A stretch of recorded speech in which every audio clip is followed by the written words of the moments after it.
steadily it rises.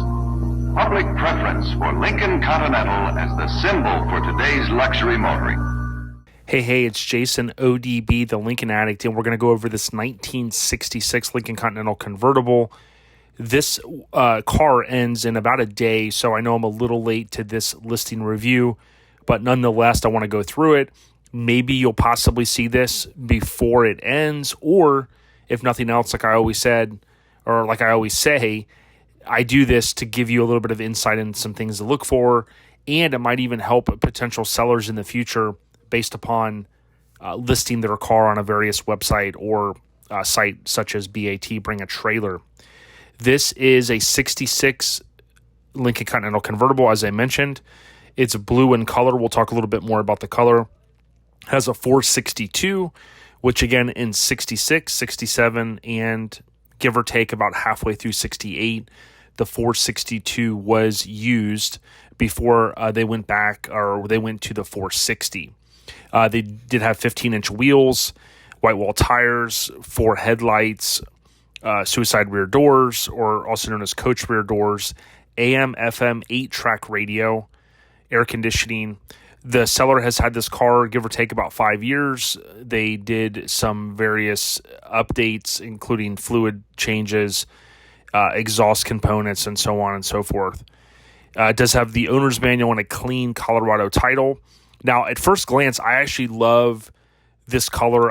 If you follow the channel or the podcast, Lincoln Addict podcast, you guys know I love blue.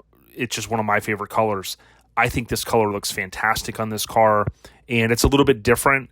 Obviously, if you're in the market for a black Lincoln like so many people are, this may not be your cup of tea, but certainly it does stick out to me. It also has this door molding, if you will, wasn't factory, so to speak. A lot of times people, say it's a dealer add-on or whatnot, but certainly that could be removed, but it doesn't look bad, to me.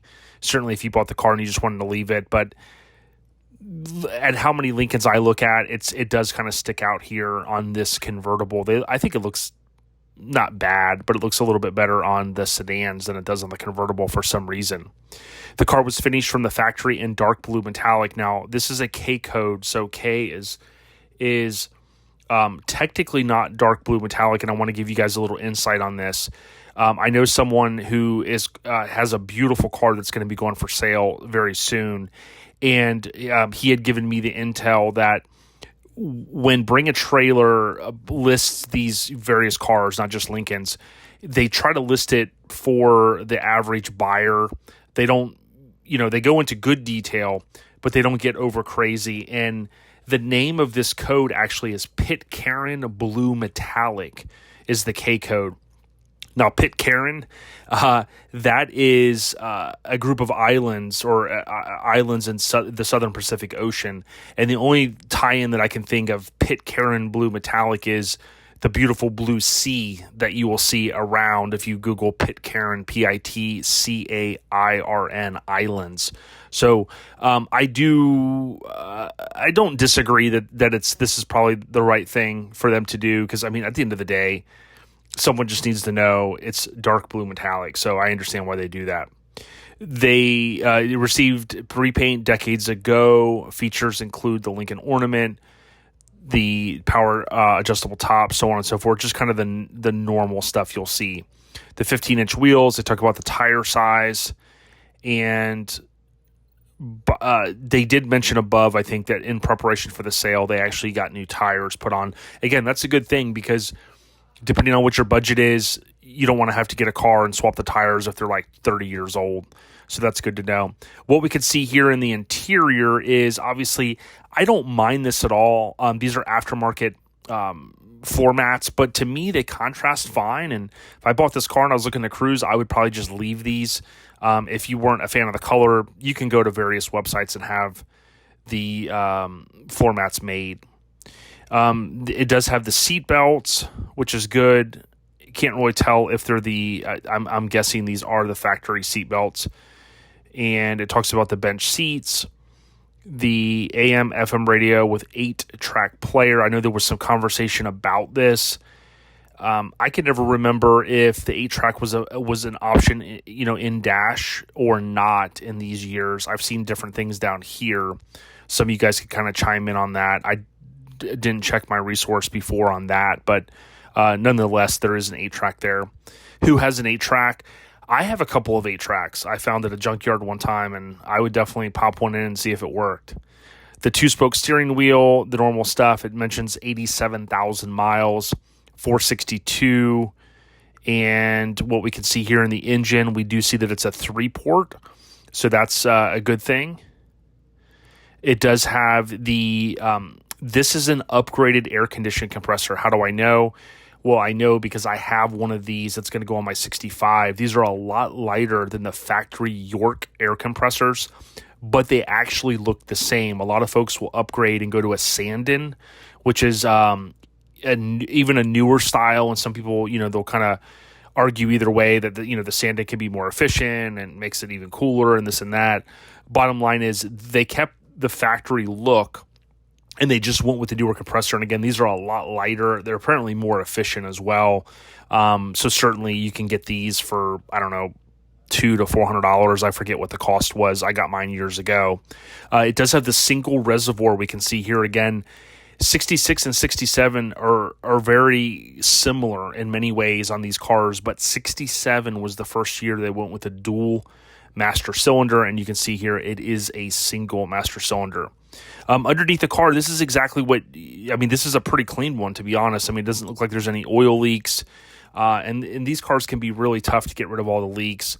It's certainly not a show car, but this is way nicer than a lot of the Lincolns that you will find out there. So it does even look like the springs maybe had been upgraded at some point. You can buy springs and rear leaf springs, but certainly this is right in line with what you're going to see even on a nicer Lincoln. I've seen nicer real high-end cars that look even worse underneath, and it's just the way it goes sometimes. Of course, it has the three-speed C6.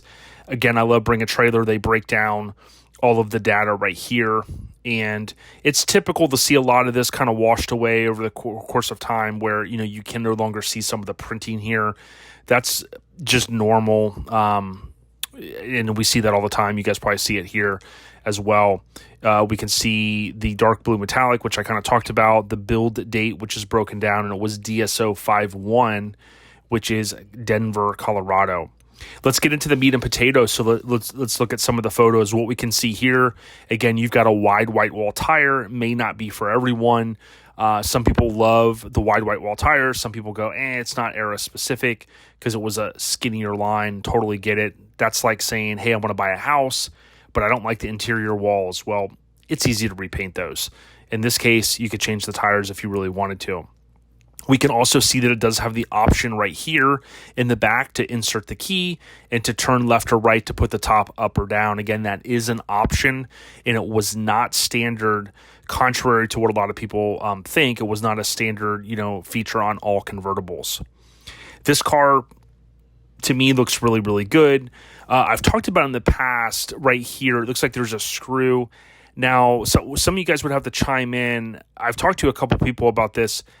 I want to say that this screw here wasn't factory, but I've seen it on so many, and I think what happens is these clips break, and I don't know 100% if this was a factory thing. It doesn't look bad, but again, chime in if you happen to know. I often will see there's a screw there, and I can understand why.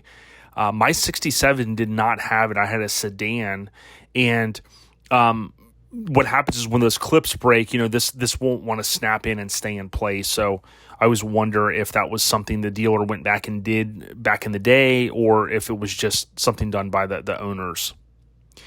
To me, from the outside of this car, it looks really, really good, like nicer than driver quality. I would say. I've seen some that aren't as nice. Certainly this thing looks really good to me from what I can tell here. I like to look at the bumper ends to see if there's any dents and dings. And, they're probably not perfect. These are big boats, if you will. But certainly this one looks good. In 66, 67, as I mentioned before, these are reflectors. These are not taillights. The taillights are right here, and they've got this little insert overlay that kind of comes in here to give it this kind of cool look. Not everyone is a fan of 66 and 67 as well as even 68, although there's not a convertible in 68. I've always loved 66, 67s. I think they refined some things. Obviously, the styling's different. If I had to pick out a 6 and 7, I personally, although I've never owned a 66, I kind of like the 66 more. I've talked a little bit about the dash, how it's slightly different. If we see more photos, I'll show you guys that. We do know in 66 as well, the kind of tell is you've got the star here on the front fender. Of course, that's if someone hasn't removed it. But this stock-looking vehicle, obviously, they're going to have that there, and that's kind of the giveaway. Also, there's 9 on 66 and 11 bars on 67. That's another slight difference. Now, I did want to mention in 66, you had 35,000, almost 36,000 sedans. You only had 3,180 convertibles that came in at $6,383. Of course, you had 15, almost 16,000 coupes and 160 or so limos. So there's not a lot of these. This is one of 3,180. And again, if you did the basic math and you said, hey, maybe there's only half of these still in existence, I know some people will scratch their head and go, well, how could there only be half? Well, think about between fires, accidents, rust, going to the junkyard and things like that. A lot of factors play into why these cars are no longer on the road. And certainly those are a couple items there. What I wanted to look at is you guys may have to chime in on this, right? So this is why I kind of slowed down a second ago. For some reason, when I'm noticing, you've got the front trim right here, right? But I thought that it was also on 66. I'm not seeing that here. So you guys can chime in, let me know if I'm missing that. But when I went to this photo here, it looks like there's no trim here as well. So kind of curious if that's just wasn't placed back on. But those are some things that kind of come to mind there. You can see kind of a close-up of the paint. The paint may not be perfect. It's got almost this, maybe it is the shadow, kind of this, what they'll call like an orange peel type vibe to it. So it's hard to say how nice a paint this is. Although if it was painted years ago, to me, I mean, again, it looks like nice driver quality. I don't think it looks too bad. I've seen, again, far worse. You've got the headlights on there. And what we can see here is 1, 2, 3, 4, 5, 6, 7, 8, 9. Those are the 9 bars. Again, it does go to 11. And I'm starting to finally remember that after all these years. You can see some dents and dings. This is typical on these big cars, little things. You can always get these re-chromed if you wanted to. Sniff, but don't scratch. You see a little shout out to Haggerty. Probably a sticker that they provided over the years to their customers or clients. A lot of times in these cars, these weather stripping, it's never going to be perfect. You can spend a good amount of money through Steel Rubber, STEELE rubber.com. They're one of our partners for the podcast. But again, a car that's like what I'll say is a survivor car like this, where it's had some maintenance on it, but really not like a full restoration. It's typical to see that. You can see there is a ding there. Again, they're being up front. There are we'll call them dealer add-ons for the moldings. And you can see a ding here. And, again, you can kind of go crazy with this stuff. You can have people take out all the dents and dings and all your stainless, your bright work, if you will, and it can certainly add up. Here's the dog leg area that we often talk about. This looks actually really good. A lot of them you've seen here on the channel, they're kind of bubbling and whatnot, but that one looks real good. I'm going to jump ahead here maybe a little bit. You can see there's the keyhole. Maybe I went back a little bit. They're showing the top working. Older gentleman sitting in the car. Puts the top down. Now, I like to see photos in the trunk here. This is key because especially in 66 and 67, you see all these kind of like plastic parts. These are often misplaced, not replaced, if a shop takes things apart. Having these pieces in here is huge because if you wanted to go and find these, These pieces are very expensive, and they're getting harder and harder to find every year.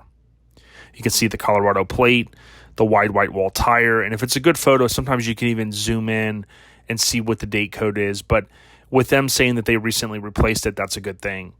The seatbelts, that's a safety thing. Again, they are specific to the latch in 66, 67, but just the fact that they're there is a good thing. In 66, okay, so I've talked about this is a good photo. The dash does not go all the way up to the windshield. You've got this like metal piece here that goes around. And actually, I kind of like the look of this for whatever reason. I think it's just different because it's not this way in 67. The dash in 67 goes all the way up. And I think because it's a little longer, in 67, it will tend to crack right here, right at the speaker opening. And you'll often see a crack. And for this, again, I love the blue interior, and for there to be no crack, that's a nice thing. And it's something you'll kind of typically see in 66 with no crack. This you could spend the weekend, or you could pay someone to come in here. I like doing all this detail work, getting in here with some polish, cleaning it first, and then getting in here and cleaning all that stuff up. That's kind of the fun stuff to me. You can see a little dingy looking along the dash. Nothing as a deal breaker. A lot of people might leave it this way. I certainly have done that with different projects over the years. You kind of leave it the patina kind of unrestored look, and it's just kind of cool to do, but it's, to each their own on their preference. You guys would have to chime in. I do not believe that this is factory. My 67 had kick panels in it, which were green carpet, but it had a speaker opening. I don't remember ever seeing that as factory. So we're going to jump ahead here and see if there's anything else that we can glean. I certainly appreciate all the support. Some of you guys watch these through all the way, and I really appreciate that. And what I keep doing here is I keep going back, trying to get ahead. So I'll just kind of go forward here. You can see, to me, this original leather looks really good. These patterns were available in 66, maybe even 67. But these seats, you could just condition them and they would last a very long time, if not forever. This is the heel pad, so you can tell that this does appear to be original. There's a guy, Wallace, in Florida. He makes the carpet and he puts the heel pad in them. Some places don't do that, so I would always tell you that even if you were going to do new carpet and discard this, always cut this heel pad out. Again, this carpet doesn't look bad to me. You could certainly steam clean it, and I think it would be fine. You can see here again, kind of the dinginess of it. I don't think is a bad thing because it just shows like this car was, driven. Hopefully, more than likely, it was stored in a garage, and in the trunk, it also kind of shows you just, it was driven, right? It wasn't babied, but I would probably end up wanting to change all of this out. Wallace as well makes an entire trunk kit. We can see in 66, as I've said before, the bar was installed by the factory. So that was a defect that Cashman has really reinforced in 64, 65 that you have to install. 66 was the engineered defect, as John Cashman describes it, was remedied with this from the factory. We can also see in here the weather strip again. This is not in great condition, but if you were parking this car inside, you might be able to get away with this, especially if it's going with the theme of the car in terms of the rustic look of it. But certainly you could go to steel rubber, as I mentioned, and get all of this stuff new, and that would help keep any moisture out, especially if you were looking to travel with this car or take it to car shows, and you were in a position where it couldn't be covered. Then you would want to, keep the moisture out of it. We could see here again what we're accustomed to seeing with the rest of the car is kind of that vintage rustic look. It doesn't look like it's been restored, which is understandable. Please note a lot of these year Lincolns, really all of the 60s Lincolns, they have been known to have a manifold leak. And sometimes the ears on these manifolds will crack. So if you're ever test driving one of these, or you're listening, and when you first start the car and you'll hear like a little kind of annoying sound coming from up here in the engine bay, a lot of times it's an exhaust leak, and it could be contributed to one of the ears broken on these manifolds, or just a leak in general. Sometimes they just need new gaskets, so I like to point that out if I remember. More than anything, it's kind of just annoying. You can see the AC stuff here. This is extra stuff now that really I don't think you even have to keep, but if you were upgrading it. But I think what they did is they kept all of the existing hoses. They obviously kept this piece as well, which was kind of overkill, which I've been told for the time. But if the AC works, that's all that counts. And I don't know if they said that, but that would be something that you would want to determine. If not, if it's something that you can just have it charged, that's not a bad thing either.